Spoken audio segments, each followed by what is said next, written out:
Hi guys, good morning. It's me again, Cheryl, and welcome to my vlog. So, for today's video guys, isi-share ko sa inyo yung pinuntahan namin kahapon.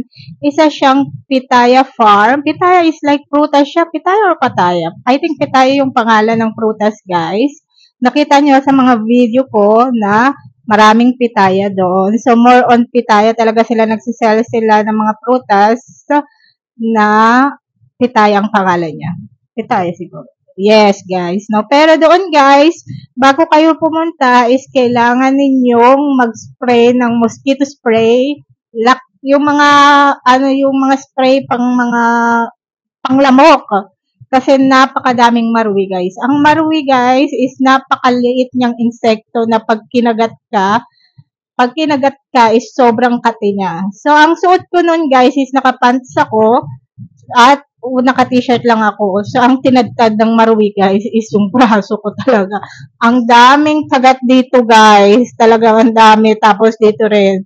Yung asawa ko, ang tinadtad ng marui sa kanya is yung legs niya, guys. Ang dami talaga, guys, no?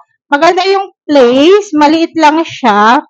So, ang entrance fee niya is 20 per person.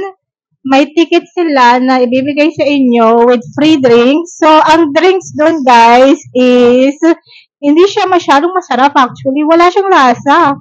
Kasi talagang purong prutas talaga yung ginawa nila. Ginawa nila walang halong sugar. So, sinabi ng asawa ko, ayaw daw niya yung lasa ng juice. Kasi free lang naman yun, guys. No? Hindi daw masarap. Tapos, yung prutas daw, kasi meron silang binibigay na free taste. So, may free taste sila doon, guys. At, tinikman ko siya. Actually, yung prutas is hindi siya matamis, guys, no? Hindi siya matamis. Hindi rin nagustuhan ng asawa ko. Ang maganda lang sa place, guys, is maganda magpa-pictures. More on nature sila.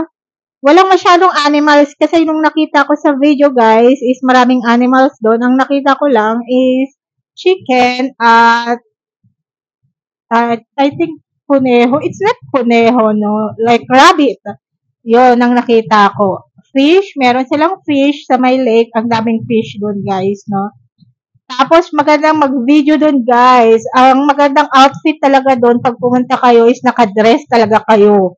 Maganda talaga yung place para magpa-pictures, mag-relax, pero ang daming doon sa place na yun, guys, is walang restaurant na pwedeng kainan. Nagtitinda lang sila ng prutas.